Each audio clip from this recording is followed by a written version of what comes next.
Hey everyone, and welcome to another edition of Preview and Recap. Today we're going to take a look at the live-action version of the movie The Jungle Book.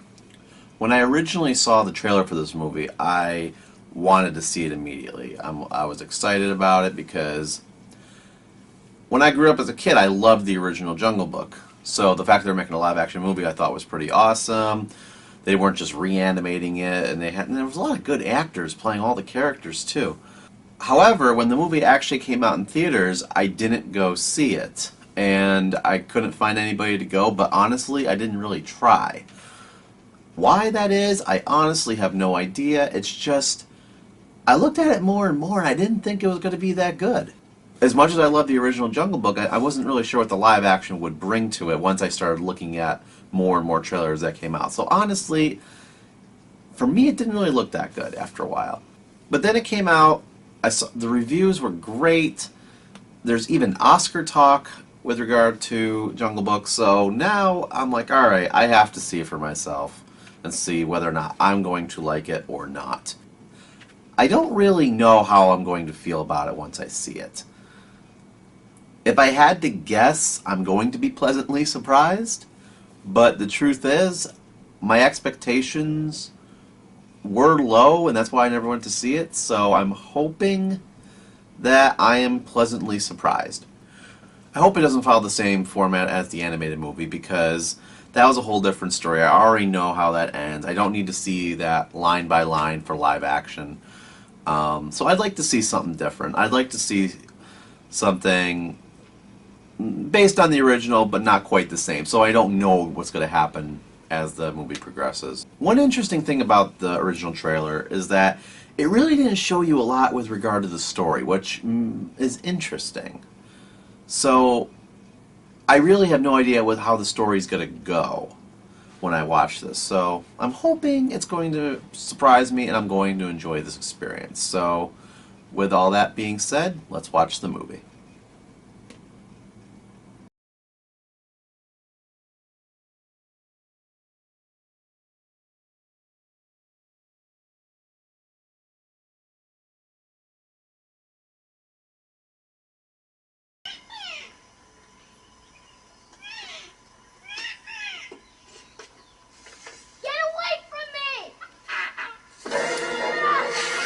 Oh no.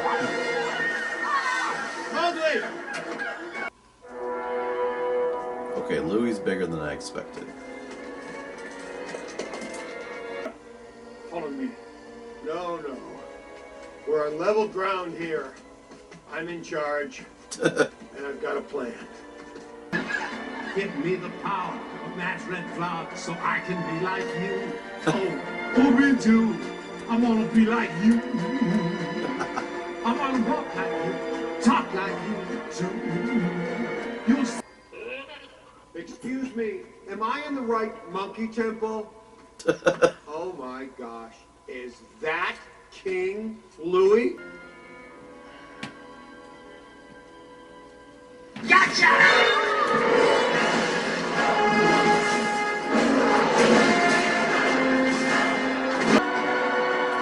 Oh, I get it. He took the fire to defeat Shere Khan. Okay.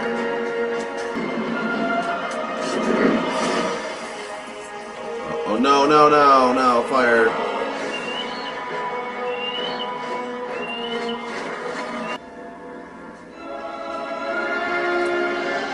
Oh, crud.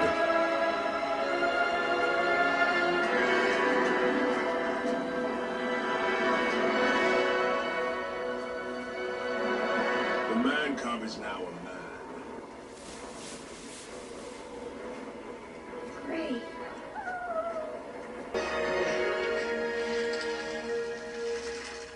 Oh, jeez. Stupid.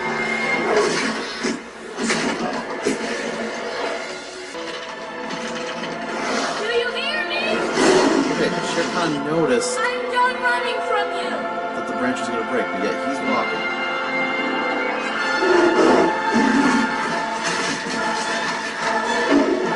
Oh, the rope.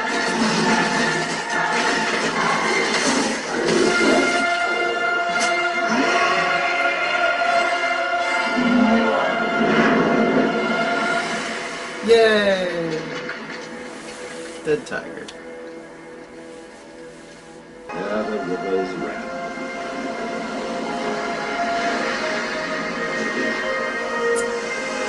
And the elephants put out the fire.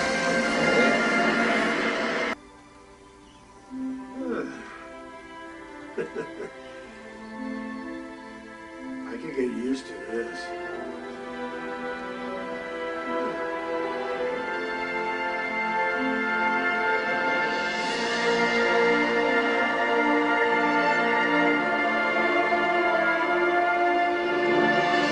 That's the end?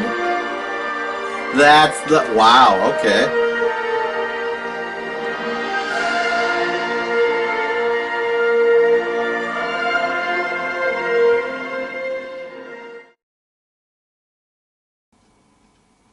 Okay, I just got done watching The Jungle Book. Let me just go through what happened during the movie. So it starts off with Mowgli basically trying to learn how to be a wolf, and you see him being assimilated into the wolf pack, stuff like that. And then there's something that they do that I actually kind of like. They had this peace, and then there was a peace rock, and then all the animals in the jungle went to the same place to get the only water supply. And that's kind of neat because that's kind of almost realistic too, because if you go to the natural rainforest, you'll actually see predators and regular animals drink the same water because it's the only water supply there is. So that's actually not out of the realm of impossibility. So then Shere Khan comes around, realizes there's a man cub, and he's like, no, we gotta get rid of the man cub. So then they immediately say, like, let's send him back to the man village. He's against it at first. Then he's okay with it because that's what he has to do. He's a kid. So then Bagheera tries taking him back, but then Shere Khan attacks randomly, and then he kind of gets lost for a while. Baloo eventually finds him, and then they go on a fun little honey adventure. Bagheera eventually catches up to him. Then the monkeys kidnap him, take him to King Louie, who is gigantic for some reason in this movie. Then they escape from there, and then... But it's there where he learns that the wolf pack leader was killed, so he has to go back to the wolf pack where Shere Khan's just sitting there lying in wait. In order to defeat Shere Khan, Mowgli decides to go to the man village first and quickly grabs some fire, ran it through the jungle, and in the process of running fire through the jungle, he burnt down a decent part of the jungle. He gets there, Shere Khan points out that, hey, you burned down a lot of the jungle there, but his friends are like, I don't care. So after they recited the propaganda, as Baloo referred to it as, there was this big, massive, pretty neat little fight between pretty much all the animals and Shere Khan, and eventually Mowgli uses his tricks, a pretty good idea actually, to kill Shere Khan, and then the elephants play the firemen. They put out the water and the fire, and everybody lives happily ever after in the wolf pack. And that's the end of the movie. So, given the plot summary, let's now go through what I liked, I disliked, and my overall thoughts. So here's what I liked about the movie. Overall, it was a pretty funny movie. I knew that Bill Murray was in it, but I didn't expect to be laughing as much as I was. I figured there'd be one or two jokes, but just the way that they used the humor, just the dialogue in general was actually pretty well done. In terms of the Oscar buzz for this movie, visually I can understand it. Like, there are just times where you're just staring at the movie, and you're just like, wow, like, so much work went into this. It had a very Life of Pi-esque to it. And finally, the kid. He was the only actor in the movie, really. I mean, yes, I'm sure they had the other actors walking alongside him, and then they superimposed the animals in front of them. I mean, that happened actually in Star Wars Episode 4, where they superimposed Jabba the Hutt in the deleted scene, which they eventually added to the newer versions of Star Wars. So I know that's probably what they did. That Christopher Walken was probably just running around the giant green costume. Either way, he's still the only kid, and he's a brand new actor, and I thought he did an amazing job in this movie. So 100% props goes to that kid for making this movie work. Alright, here's what I didn't like about the movie. If you ever watch this, you gotta give the movie 10 minutes, because, you know, you see the kid, blah, blah, blah, blah, blah, and then you start to see the animals talk, and for me, I just wasn't buying it. I'm like, okay, the mouths are moving. Like, I felt like I was watching Jurassic Park, and because that's how good the animation was at the beginning with all the animals. You don't expect them to start talking, and even in movies where animals do talk, like if you've ever seen Homeward Bound, The Incredible Journey, like the animals talk in that movie, but they don't move their mouths. It all comes from the mental side of things. And that's almost what I was kind of hoping this movie was going to be, but they all have moving mouths.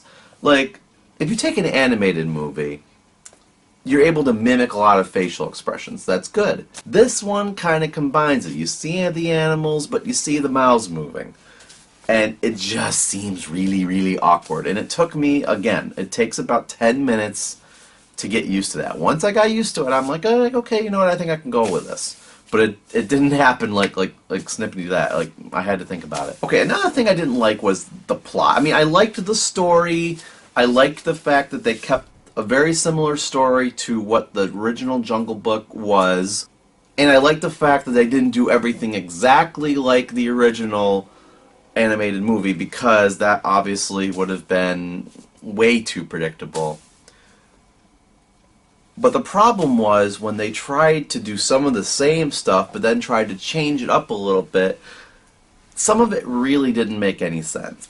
Okay, like for example, in the animated movie, Mowgli was anti-Man Village the entire movie. The only reason he went to the Man Village at the end was because he saw a woman. That's it. But in the movie, he was walking to the Man Village. He saw it. He was like, okay, I gotta go. Bagheera told me I have to go to the Man Village, so I'm gonna walk down there now. And you know, Baloo kind of convinces him to come back and help him with his little honey project. But I mean, he could have gone, and then like I think it was like 10 minutes later, Bagheera's like, "Oh, Baloo, you're the only one who could talk him into it."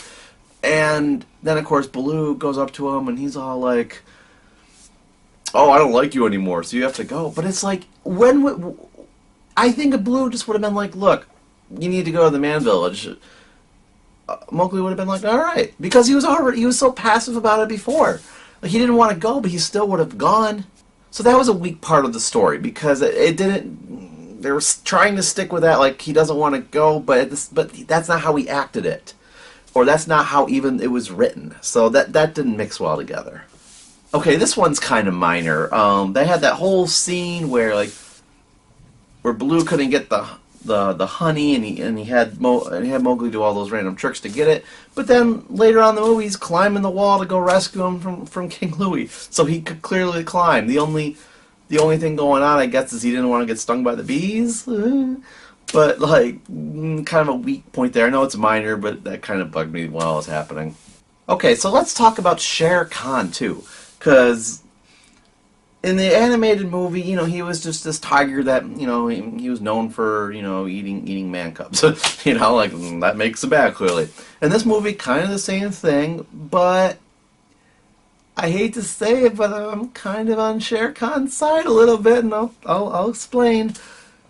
First of all, he got blinded. Yeah, he killed Mowgli's father, but he got half blinded in the process, and he's a carnivore. He's going to hunt for man because that's what he does. And then later on, he says, or early on, he's like, oh, like, he's eventually become a man. He's going to like bring the red fire, or the red flower to the jungle. And lo and behold, Mowgli actually burns down a lot of the jungle.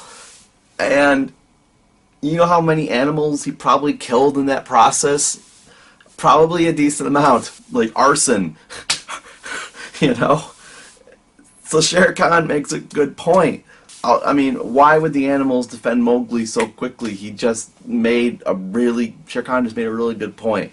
Like, and they didn't really explore that. Like, they just took Mowgli's side. There wasn't like a point where they're like, oh, like, we need to consider Shere Khan's point of view, and then something changes it, like friendship. I don't know. Not really sure what was going on there. And finally, the ending. I know I said before I shot this that I don't want it to be a replica of the animated movie. But it was clearly the same plot. So it wasn't like a completely different story. So at the end, you're like, okay, like after Shere Khan dies, you're like, okay, well now here comes the part where Mowgli goes to the Man Village. And it just doesn't happen. He and he's just sticking with the wolves, and Baloo's there, and Bagheera's there, and everyone's living happily ever after, and that's how it ends. And I'm just like, no, he's supposed to go back to the man village. I guess but the point of the movie, I will give the movie this. The point of the movie, like their point was, it's okay to be yourself, because they were trying to push him in a different direction most of the movie, and I do like that part of the movie, the whole like just be yourself message, and I like that you don't have to be with your own kind, and I guess that's why they didn't do it. But I think they should have stuck with that ending, but come up with a good reason to do that. Not sure what it would have been based on how the movie was done, but I don't know. I think it should have stuck with that ending. That's what I would have preferred. Okay, so overall, I mean, I know I've said this before in the past, but I'd say 7 out of 10. This is a movie I probably will never watch again, honestly. I'm glad I saw it. It had some fun. It had some good laugh out loud moments. The visuals were really nice. If you don't ever see this movie, like, it's okay. Like, this isn't one of those you have to see this. I would actually put The Visit ahead of this movie by a tad. Like, The Visit had something a little different. This is stuff we've seen before, and I'm pretty much feeling the same way I did when I first started this. Like, glad I saw it, but it was really nothing special. I'd say 7 out of 10, and I think that's a generous 7 out of 10, to be honest with you. So that's it for my recap of The Jungle Book, and honestly, check it out. It's a good movie. I know I've kind of flip-flopped a little bit. Nothing special, but I think it's definitely worth one look. Alright guys, thank you so much for tuning into this video. If you have any ideas of any movies or TV shows or political events you want me to check out, just leave a comment below and I'd be happy to do it for you. Alright, take care.